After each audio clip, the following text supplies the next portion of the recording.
அல்ஹம்துலில்லாஹி ரப்பில் ஆலமீன் வஸ்ஸலாத்து வஸ்ஸலாமு அலா அஷ்ரஃபில் அன்பியாஹி வல் முர்சலீன் வ அலா ஆலிஹி வ ஸஹ்பிஹி வ மன் தபிஅஹும் பி இஹ்சானின் இலா யௌமித்தீன் அம்மா பஅத் ரப்பி இஷ்ரஹ் லி ஸத்ரி வ யஸ்ஸிர் லி அம்ரி வஹ்லுல் உக்ததம் மின் லிசானி யஃப்கஹு கௌலி.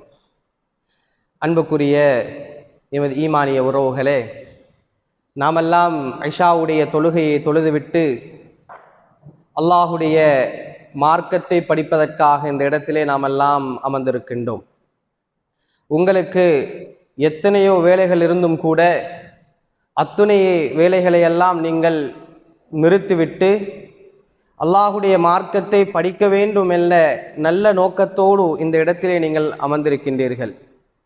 அல்லாஹ் இந்த மார்க்கத்துடைய விளக்கத்தை எனக்கும் உங்களுக்கும் தர வேண்டும் என்று பிரார்த்தித்தவனாக, இதே போன்று இன்ஷா அல்லாஹ் ரயீசுல் ஜன்னா என்று சொல்லக்கூடிய சொர்க்கத்துக்கெல்லாம் தலையாய சொர்க்கமாக இருக்கக்கூடிய அந்த உயர்வான சொர்க்கத்திலே அல்லாஹ் என்னையும் என்னுடைய குடும்பங்களையும் உங்களையும் உங்களுடைய குடும்பங்களையும் அல்லாஹ் அந்த சொர்க்கத்திலே பிரவேசிக்க செய்வானாக என்று முதலாவது நான் பிரார்த்தனை செய்தவனாக, அன்புக்குரிய எமது ஈமானிய உறவுகளே, நாமெல்லாம்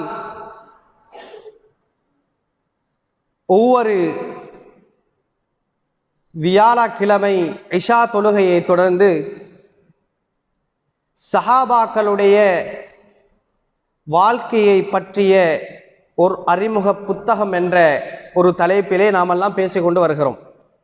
சஹாபாக்கள் பற்றிய அவர்களுடைய வாழ்க்கை வரலாறுகள், சஹாபாக்கள் என்றால் யார், சஹாபாக்கள் இந்த உலகத்திலே வாழ்கின்ற போது அவர்களுடைய தியாகங்கள், இஸ்லாத்திற்காக செய்த அர்ப்பணிப்புகள், இஸ்லாமிய மார்க்கத்திற்காக செய்த சேவைகளை பற்றி நாம் ஒவ்வொரு வியாழன் இஷா தொழுகையை தொடர்ந்து நாம் ஒவ்வொரு சஹாபாக்களுடைய பெயர்கள், அவர்கள் இந்த இஸ்லாத்திற்காக செய்த அர்ப்பணிப்புகளை பற்றி நாம் பேசிவிட்டு வருகிறோம். அதன் அடிப்படையில் சஹாபாக்கள் என்றால் யாரென்று நாம் பார்த்தோம். சஹாபாக்கள் என்று சொன்னால் அல்லாஹுடைய தூதருடைய காலத்தில் வாழ்ந்து அல்லாஹுடைய தூதரை கண்ணூடாக பார்த்து பின்பற்றியவர்கள்தான் சஹாபாக்கள் என்று நாம் பார்த்தோம். அதிலே 4 அல்லது 5 சஹாபாக்களை பற்றி நாம் பார்த்திருக்கின்றோம். ஒரு சின்ன ஒரு ஞாபகமுற்றலுக்காக நான் சஹாபாக்களுடைய பெயர்களை உங்களுக்கு நான் சொல்கிறேன். முதலாவது முஸ்அப் இப்னு உமைர் ரலியல்லாஹு அன்ஹுடைய வரலாறை பற்றி பார்த்தோம். அடுத்ததாக அல்லாஹுடைய தூதருடைய வளர்ப்பு மகன் ஸைத் இப்னு ஹாரிஸா ரலியல்லாஹு அன்ஹு அவர்களை பற்றி நாம் பார்த்தோம். ஸைத் இப்னு ஹாரிஸா ரலியல்லாஹு அன்ஹு அவர்களுடைய பெயர் மாத்திரம்தான் குர்ஆனில் வரப்பட்டிருக்கிறது. சூரத்துல் அஹ்ஸாபிலே 37வது வசனத்தை நீங்கள் எடுத்து பார்த்தால் ஃபலம்மா கதா ஸைதும் மின்ஹா வதர் என்று சொல்லக்கூடிய அந்த வசனத்தை நீங்கள் எடுத்து பார்த்தால் ஸைத் ரலியல்லாஹு அன்ஹுடைய பெயர் அதிலே குறிப்பிடப்பட்டிருக்கிறது. மூன்றாவது ஜுலைபிப் ரலியல்லாஹு அன்ஹுடைய வரலாறை நாம் பார்த்தோம். நான்காவது அப்துர் ரஹ்மான் இப்னு அவுஃப் ரலியல்லாஹு அன்ஹுடைய வரலாறை நாம் இப்போது பார்க்க இருக்கின்றோம். அதன் அடிப்படையில் யார் இந்த அப்துர் ரஹ்மான் இப்னு அவுஃப் ரலியல்லாஹு அன்ஹு அவர்கள்? அல்லாஹ் அவனுடைய புத்தகமாம் குர்ஆனிலே பேசுகிறான், வலா தகூலு லிமன் யுக்தலு ஃபீ ஸபீலில்லாஹி அம்வாத் பல் அஹ்யாஉ வலாக்கின் லா தஷ்உரூன். சூரத்துல் பக்ராவை எடுத்து பார்த்தால் உங்களுக்கு விளங்கும். வலா தகூலு லிமன் யுக்தலு ஃபீ ஸபீலில்லாஹி அம்வாத், அல்லாஹ்வுடைய பாதையிலே உயிர் தியாகம் செய்து கொல்லப்பட்டவர்களை மரணித்து விட்டார்கள் என்று நீங்கள் சொல்ல வேண்டாம், கூற வேண்டாம். பல் மாறாக அஹ்யாஉ வலாக்கின் லா தஷ்உரூன், அவர்கள் உயிரோடு இருக்கின்றார்கள், அதை நீங்கள் உணர மாட்டீர்கள் என்று சூரத்துல் பக்ராவிலே அல்லாஹ் பேசுவதை நாம் பார்க்கக்கூடியதாக இருக்கின்றன. அது மட்டுமல்லாமல் சூரா ஆலு இம்ரான்ல அல்லாஹ் பேசுகிறான், வலா தஹ்ஸபன்னல்லதீன குதிலு ஃபீ ஸபீலில்லாஹி அம்வாத் பல் அஹ்யாஉன் இன்த ரப்பிஹிம் யுர்ஸகூன். அல்லாஹ்வுடைய பாதையிலே உயிர் தியாகம் செய்த அந்த சஹாபாக்களை மரணித்து விட்டார்கள் என்று நீங்கள் எண்ணிக்கொள்ள வேண்டாம். பல் அஹ்யாஉன் இன்த ரப்பிஹிம், அவர்கள் அல்லாஹ்விடத்திலே உயிரோடு இருக்கின்றார்கள். அல்லாஹ் தான் அவர்களுக்கு இர்ஸகூன், உணவுகளை அளித்துக் கொண்டிருக்கிறான் என்று சூரத்துல் ஆல இம்ரானிலே அல்லாஹ் பேசுவதை நாம் பார்க்கக்கூடியதாக இருக்கின்றன. இதன் அடிப்படையில் சஹாபாக்கள் மறைந்தும் மறையாத முத்துக்களாய் இந்த உலகத்திலே ஜொலிக்கின்றார்கள். எல்லா நாடுகளிலும் ஏதோ ஒரு மொழிகளிலே சஹாபாக்களை பற்றி பேசிக்கொண்டுதான் இருக்கின்றார்கள். ஏன் நான் சஹாபாக்களுடைய வாழ்க்கை வரலாறுகளை என்ற ஒரு பாடத்தை நான் எடுத்தேன் என்று சொன்னால், சஹாபாக்கள் இந்த இஸ்லாமிய மார்க்கத்திற்காக செய்த தியாகங்கள் ஏராளம், அது எண்ண முடியாது. அன்புக்குரிய ஈமானியவர்களே, அதன் அடிப்படையில் இன்று நாம் அப்துர் ரஹ்மான் இப்னு அவுஃப் ரலியல்லாஹு அன்ஹுடைய வாழ்க்கை வரலாறுகளை நாம் பார்ப்போம். யார் இந்த அப்துர் ரஹ்மான் இப்னு அவுஃப் ரலியல்லாஹு அன்ஹு அவர்கள்? அப்துர் ரஹ்மான் இப்னு அவுஃப் ரலியல்லாஹு அன்ஹு அவர்கள் கிபி 581 மக்காவில் பிறந்த ஒரு மனிதர், ஒரு சஹாபி. இவருடைய தந்தையுடைய பெயர் அவுஃப் இப்னு அப்த் என்று சொல்வார்கள். அப்துர் ரஹ்மான் இப்னு அவுஃப், அவுஃபுடைய மகன்தான் அப்துர் ரஹ்மான். அப்துர் ரஹ்மானுடைய தந்தையுடைய முழு பெயர் அவுஃப் இப்னு அப்த். அப்ப அப்துர் ரஹ்மான் இப்னு அவுஃப், அவுஃபுடைய மகன்தான் அப்துர் ரஹ்மான். அப்துர் ரஹ்மான் இப்னு அவுஃப் ரலியல்லாஹு அன்ஹுடைய தாயுடைய பெயர் அஷ்ஷிஃபா, ஷிஃபா என்று சொல்வார்கள். இவர்கள் மக்காவிலே அஸ்ஸுஹுரா என்று சொல்லக்கூடிய ஒரு கோத்திரத்தை சேர்ந்தவர்கள். ஜுஹுரா என்றால் ஆரம்ப காலத்திலே, ஜாஹிலியா காலத்தில் பல கோத்திரங்கள் காணப்பட்டன. அதிலே ஒரு கோத்திரம்தான் அஸ்ஸுஹுரா என்று சொல்லக்கூடிய ஒரு கோத்திரத்தை சேர்ந்தவர். இந்த அப்துர் ரஹ்மான் இப்னு அவுஃப் ரலியல்லாஹு அன்ஹு அவர்கள் சுவர்க்கத்திற்கு நன்மாராயம் கூறப்பட்ட 10 சஹாபாக்களில் ஒரு சஹாபியாக இந்த அப்துர் ரஹ்மான் இப்னு அவுஃப் ரலியல்லாஹு அன்ஹு அவர்கள் இருக்கின்றார்கள். நமக்கெல்லாம் தெரியுமா 10 சஹாபாக்களுடைய பெயர்கள்? சுவர்க்கத்துக்கு நன்மாராயம் கூறப்பட்ட சஹாபாக்கள் யார் யார்? நான் ஒவ்வொன்றாக சொல்லிக் கொண்டு வருகிறேன்.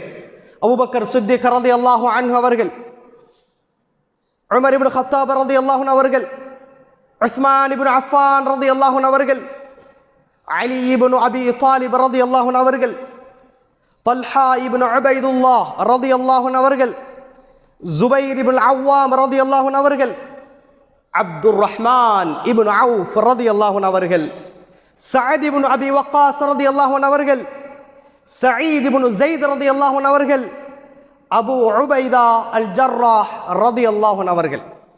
அப்போ 10 பேர்களில் சுவர்க்கத்துக்கு நன்மாராயம் கூறப்பட்ட ஒரு சஹாபி தான் இந்த அப்துர் ரஹ்மான் இப்னு அவுஃப் ரலியல்லாஹு அன்ஹு அவர்கள். அப்துர் ரஹ்மான் இப்னு அவுஃப் ரலியல்லாஹு அன்ஹு அவர்கள் இவர்கள் ஆரம்ப காலத்திலே இஸ்லாத்திற்கு வருவதற்கு முன்னால் இவரிடத்தில் நல்ல பழக்க வழக்கங்கள் காணப்பட்டன. நாமெல்லாம் அதிகமாக படித்திருக்கின்றோம். ஜாஹிலியா மக்கள் குடிபோதையிலே மூழ்கிருந்த மக்கள். ஆனால் அந்த குடிபோதைக்கு எதிராக போராடிய ஒருவர் என்று சொன்னால் இந்த அப்துர் ரஹ்மான் இப்னு அவுஃப் ரலியல்லாஹு அன்ஹு அவர்கள். அந்த அளவுக்கு நல்ல ஒரு பண்பாடுள்ள ஒரு மனிதர், இரக்க குணமுள்ள ஒரு மனிதர். அப்துர் ரஹ்மான் இப்னு அவுஃப் ரலியல்லாஹு அன்ஹுடைய தாய் இருக்கிறார் அல்லவா, அஷ்ஷிஃபா. இந்த தாய் முஹம்மது நபி ஸல்லல்லாஹு அலைஹி வஸல்லம் அவர்களுடைய தாய் ஆமினா என்ற தாய்க்கு பிள்ளை அந்த பார்த்தவள் தான் இந்த அப்துர் ரஹ்மான் இப்னு அவுஃப் ரலியல்லாஹு அன்ஹுடைய தாய் அஷ்ஷிஃபா அவர்கள். அவருடைய அந்த மடியில் தான் முஹம்மது ஸல்லல்லாஹு அலைஹி வஸல்லம் அவர்கள் பிறந்தார்கள் என்று வரலாற்று ஆசிரியர்கள் சொல்வதை நாம் பார்க்கக்கூடியதாக இருக்கின்றன. இந்த அப்துர் ரஹ்மான் இப்னு அவுஃப் ரலியல்லாஹு அன்ஹுடைய ஆரம்ப வாழ்வு ஆரம்ப காலகட்டம் இஸ்லாத்திற்கு வருவதற்கு முன்னால் நல்ல பழக்க வழக்கங்களோடு வாழ்ந்த ஒரு மனிதர். ஆனால் இவர் அப்துர் ரஹ்மான் என்று அழைக்கப்படவில்லை, அவுஃப் என்று தான் அழைக்கப்பட்டார்கள் சமூகத்துக்கு மத்தியிலே. இவர்கள் இஸ்லாத்திற்கு வந்த பிறகு அபூபக்கர் சித்திக் ரலியல்லாஹு அன்ஹுடைய அந்த பிரச்சாரத்தின் மூலமாக அர்க்கம் ரலியல்லாஹு அன்ஹுடைய வீட்டில் வச்சு அல்லாஹுடைய தூதர் இரகசியமாக பிரச்சாரம் செய்து கொண்டிருக்கக்கூடிய நேரத்திலே, அபூபக்கர் சித்திக் ரலியல்லாஹு அன்ஹு அவர்கள் பிரச்சாரம் செய்யக்கூடிய நேரத்திலே இந்த அப்துர் ரஹ்மான் இப்னு அவுஃப் ரலியல்லாஹு அன்ஹு அவர்கள் 30வது வயதிலே இஸ்லாத்தை ஏற்றுக்கொள்கிறார்கள். அதன் பிறகுதான் அல்லாஹுடைய தூதர் அவுஃப் என்ற பெயரை எடுத்துவிட்டு அப்துர் ரஹ்மான் என்ற பெயரை வைக்கின்றார்கள். அதற்கு பிறகு மக்களால் பிரபல்யமாக அப்துர் ரஹ்மான் இப்னு அவுஃப் ரலியல்லாஹு அன்ஹு அவர்கள் என்று மக்கள் மத்தியிலே பிரபல்யமாக பெயர்கள் சொல்லப்பட்டன. அன்புக்குரிய ஈமானிய உறவுகளே, இவருடைய இந்த இஸ்லாமிய அழைப்பு பணி எப்படி காணப்பட்டது என்று சொன்னால், இவர் மக்காவிலே பெரும் செல்வந்தர் ஒருவர். மக்காவிலே அப்துர் ரஹ்மான் இப்னு அவுஃப் ரலியல்லாஹு அன்ஹு சொன்னால் பெரும் செல்வந்தர் மக்காவிலே. அவருக்கு சுயமாக உழைக்கக்கூடிய அந்த ஆற்றல் அவர்களிடத்திலே காணப்பட்டன. வியாபாரத்திலே ஒரு நல்ல நொலேஜ் உள்ளால், வியாபாரத்தை பற்றி நல்ல சிந்தனை உள்ளால், எப்படி வியாபாரத்தை கொண்டு செல்ல முடியுமோ அந்த அளவுக்கு கொண்டு செல்லக்கூடிய ஒருவராக இந்த அப்துர் ரஹ்மான் இப்னு அவுஃப் ரலியல்லாஹு அன்ஹு இருந்தார்கள். இவருடைய அந்த இஸ்லாமிய அழைப்பு பணி எப்படி காணப்பட்டது என்று சொன்னால், மக்காவிலே கடும் வியாபாரம் செய்து கொண்டிருக்கக்கூடிய நேரத்திலே மக்கள் எல்லாம், மக்கத்து காஃபிர்கள் எல்லாம், குறைஷிகள் எல்லாம் அப்துர் ரஹ்மான் இஸ்லாத்தை ஏற்றுக்கொண்டு விட்டாராம் என்ற ஒரு செய்தி மக்களுக்கு மத்தியிலே பரவ ஆரம்பிக்கின்றது. இந்த நேரத்திலே மக்கள், அந்த குறைஷி காஃபிர்கள் அப்துர் ரஹ்மான் இப்னு அவுஃப் ரலியல்லாஹு அன்ஹுடைய அந்த வியாபார இடத்திற்கு செல்வதை தவிர்த்து விட்டார்கள். மக்களுக்கு அறிவிப்பு செய்து விட்டார்கள். இதற்கு பிறகு அப்துர் ரஹ்மான் இப்னு அவுஃப் ரலியல்லாஹு அன்ஹு இடத்திலே நீங்கள் வியாபாரத்துக்கு போகக்கூடாது, அவர்களிடத்திலே சாமான் வாங்கக்கூடாது. எதற்காக? இந்த இஸ்லாமிய மார்க்கத்தை ஏற்றுக்கொண்ட ஒரு காரணத்திற்காக. அப்துர் ரஹ்மான் இப்னு அவுஃப் ரலியல்லாஹு அன்ஹு அவர்களுக்கு பெரும் நஷ்டமாக ஆகிவிட்டது. அதை அவர்கள் பொறுப்பெடுக்கவில்லை. அவர்களுடைய எண்ணம் சுவர்க்கம், அவர்களுடைய நோக்கம் இந்த இஸ்லாமிய மார்க்கம், அவர்களுடைய கொள்கை அந்த சுவர்க்கம். இந்த உலகத்திலே சாதித்தார்கள் சஹாபாக்கள், அவர்களுடைய சாதனைகள் எல்லாம் சுவர்க்கமாக இருந்தது. அன்புக்குரிய ஈமானிய உறவுகளே, உடனே அல்லாஹுடைய தூதரிடத்திலே வந்து இந்த விஷயத்தை சொல்லிவிட்டு அல்லாஹுடைய தூதர் சொன்னார்கள், நீங்கள் அபிசீனியாவுக்கு ஹிஜ்ர செய்யுங்கள் என்று. அதிலே தலைவராக நியமிக்கப்பட்டவர் தான் உஸ்மான் இப்னு அஃபான் ரலியல்லாஹு அன்ஹு. உஸ்மான் இப்னு அஃபான் ரலியல்லாஹு அன்ஹுவோடு அப்துர் ரஹ்மான் இப்னு அவுஃப் ரலியல்லாஹு அன்ஹு அவர்களும் அபிசீனியாவுக்கு ஹிஜ்ர செய்கின்றார்கள். அதற்கு பிறகு அல்லாஹுடைய தூதர் மதீனாவுக்கு ஹிஜ்ர செய்தார்கள் அல்லவா? உடனே அப்துர் ரஹ்மான் இப்னு அவுஃப் ரலியல்லாஹு அன்ஹு அவர்கள் மதீனாவுக்கு, அபிசீனியாவுக்கு சென்றுவிட்டு அதன் பிறகு மதீனாவுக்கு ஹிஜ்ர செய்வதற்காக செல்கின்றார்கள்.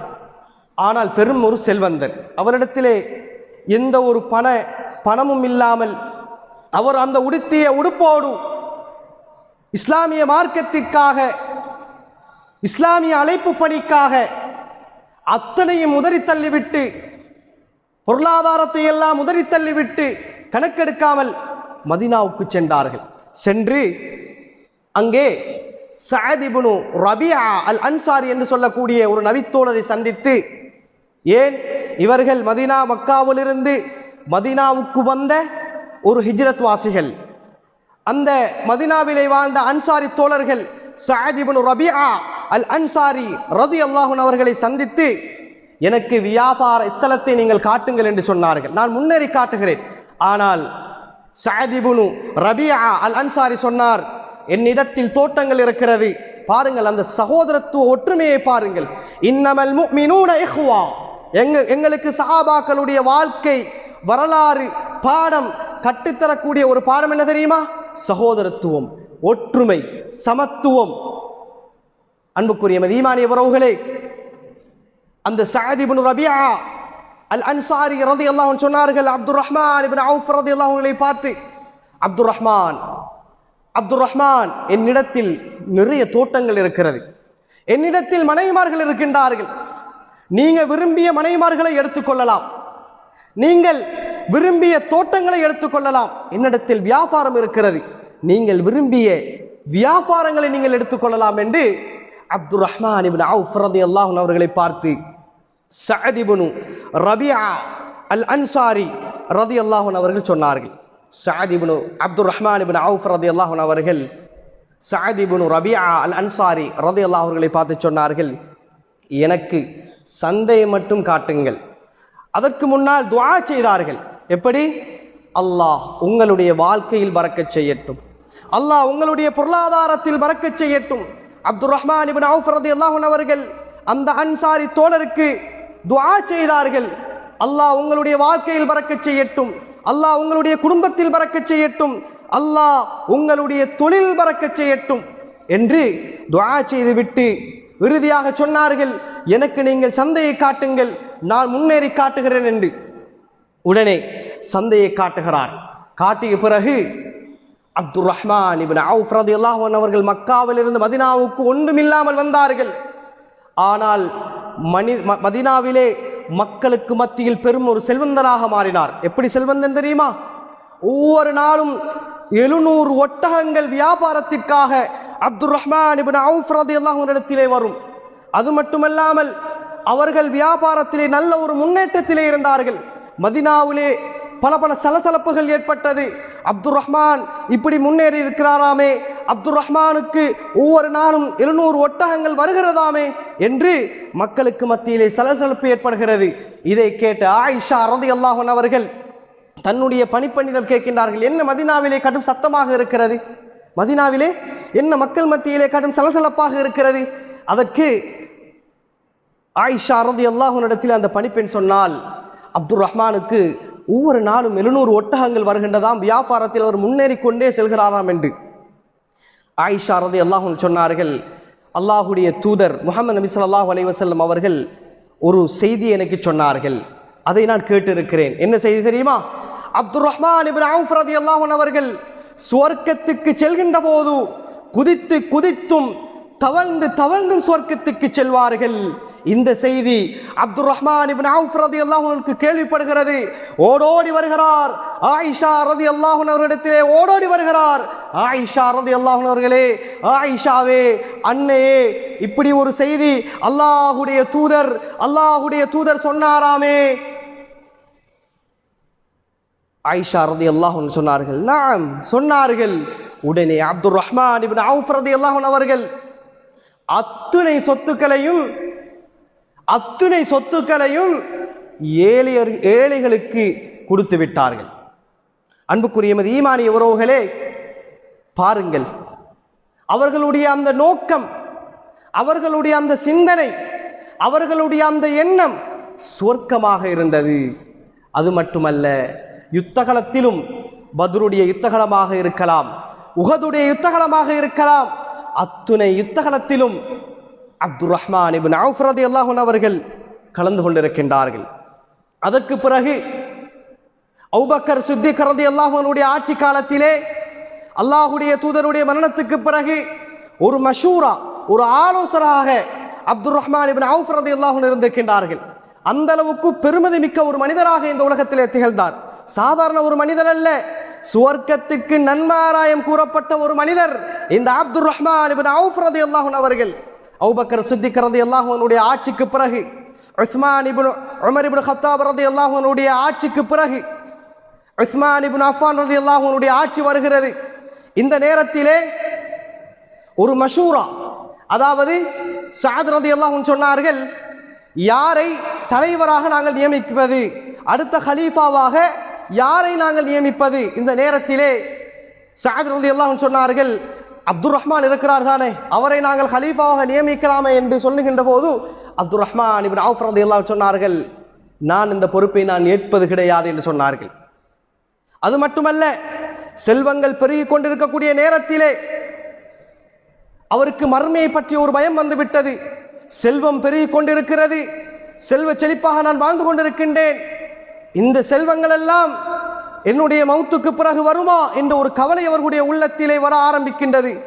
ஓடோடி வருகிறார், அல்லாஹுடைய தூதருடைய மனைவிகளில் ஒரு மனைவியாக உம்மு சல்மா ரலியல்லாஹு அன்ஹா இடத்திலே ஓடோடி வருகிறார். வந்து சொல்கிறார், எனக்கு மர்மையை பற்றிய பயம் வந்துவிட்டது, எனக்கு மர்மையை பற்றிய பயம் வந்துவிட்டது, நான் செல்வ செழிப்பாக இருந்து கொண்டிருக்கின்றேன், நான் பொருளாதாரத்தில் நல்ல ஒரு முன்னேற்றத்தில் இருந்து கொண்டிருக்கின்றேன், எனக்கு மரணத்துடைய பயம் வந்துவிட்டது, மர்மையை பற்றிய பயம் வந்துவிட்டது, நான் என்ன செய்வது இந்த செல்வத்தை கொண்டு?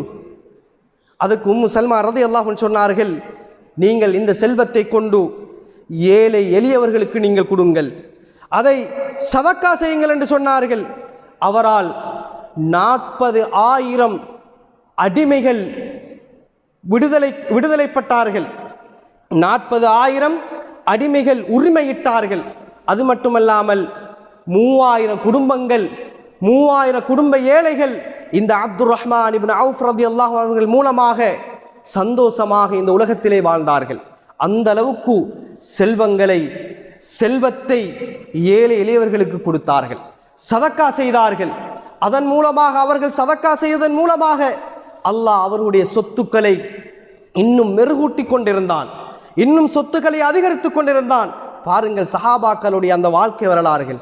அவர்கள் எவ்வளவுதான் சம்பாதித்தாலும் ஏழை என்று வருகின்ற போது அதை கொடுத்து விடுவார்கள். ஏழை என்று வரும்போது அவர்கள் அந்த சம்பாத்தியத்தை சதக்கா செய்து விடுவார்கள். அதுதான் சஹாபாக்களுடைய நல்ல பண்பாடு. இந்த அப்துர் ரஹ்மான் இப்னு அவுஃப் ரலியல்லாஹு அன்ஹு அவர்கள் சாதாரண ஒரு மனிதர் அல்ல, சுவர்க்கத்துக்கு நன்மாராயம் சொல்லப்பட்ட மனிதர். அப்ப அவரிடத்தில் அல்லாஹுடைய தூதர் இந்த சஹாபியை சாதாரணமாக சொல்லியிருக்க மாட்டார்கள். எந்த அளவுக்கு அவருக்கு மறுமை பற்றிய வாழ்வு இருந்தது, மறுமை பற்றிய பயம் இருந்தது, சுவர்க்கத்தை பற்றிய ஆசை அவர்களிடத்திலே காணப்பட்டன. இறுதியாக இந்த அப்துர் ரஹ்மான் இப்னு அவுஃப் ரலியல்லாஹு அன்ஹு அவர்கள் உஸ்மான் இப்னு அஃபான் ரலியல்லாஹு அன்ஹுடைய ஆட்சி காலத்திலே ஹிஜ்ரி 31 73வது வயசிலே கிபி 654வது ஆண்டிலே அப்துர் ரஹ்மான் இப்னு அவுஃப் ரலியல்லாஹு அன்ஹு அவர்கள் மரணிக்கின்றார்கள். இந்த ஜனாசாவை உஸ்மான் இப்னு அஃபான் ரலியல்லாஹு அன்ஹு அவர்கள் நல்லடக்கம் செய்கின்றார்கள். ஜன்னத்துல் பகி என்று சொல்லக்கூடிய அந்த இடத்திலே அப்துர் ரஹ்மான் இப்னு அவுஃப் ரலியல்லாஹு அன்ஹு அவருடைய ஜனாசா நல்லடக்கம் செய்யப்பட்டிருக்கின்றது. அன்புக்குரிய ஈமானிய உறவுகளே, நாம் ஏன் சஹாபாக்களுடைய வாழ்க்கையை படிக்கின்றோம் என்று சொன்னால், அவர்கள் இந்த இஸ்லாத்திற்காக செய்த தியாகங்கள் ஏராளம், இந்த இஸ்லாமிய மார்க்கத்திற்காக செய்த அர்ப்பணிப்புகள் ஏராளம், இந்த இஸ்லாமிய மார்க்கத்திற்காக செய்த சேவைகள் ஏராளம். அதை நாம் படிக்க வேண்டும். ஒவ்வொரு சஹாபாக்களுடைய வாழ்க்கை வரலாறுகளை தனித்தனியாக நாம் படிக்க வேண்டும். படித்து எங்களுடைய வாழ்க்கையில் அதை நாம் நடைமுறைப்படுத்துவதற்காக முயற்சிகள் நாம் செய்ய வேண்டும். அன்புக்குரிய ஈமானிய உறவுகளே, இந்த சஹாபாக்களுடைய வாழ்க்கையை படித்து அவர்களுடைய வாழ்க்கையை போல நாங்கள் வாழாவிட்டாலும் அல்லாஹுடைய மார்க்கத்தோடு தொடர்புகளை ஏற்படுத்தி குறைந்தது 5 நேரமாவது நாம் நேரகாலத்தோடு பள்ளிக்கு வந்து அல்லாஹுடான தொடர்புகளை ஏற்படுத்தக்கூடிய மனிதர்களாக இந்த உலகத்திலே திகழ வேண்டும் என்று நான் பிரார்த்தனை செய்தவனாக என்னுடைய இந்த கன்னி உரையை நான் நிறைவு செய்கிறேன். ஹாதா மா இந்தி வல் இல்மு இந்தல்லாஹ் வ ஆகிரு தவானா அனில் ஹம்துலில்லாஹி ரப்பில் ஆலமீன். சுப்ஹானக அல்லாஹும்ம வ பிஹம்திக அஷ்ஹது அன் லா இலாஹ இல்லா அன்த அஸ்தக்ஃபிருக வ அதூபு இலைக். அஸ்ஸலாமு அலைக்கும் வ ரஹ்மத்துல்லாஹி வ பரகாத்துஹு.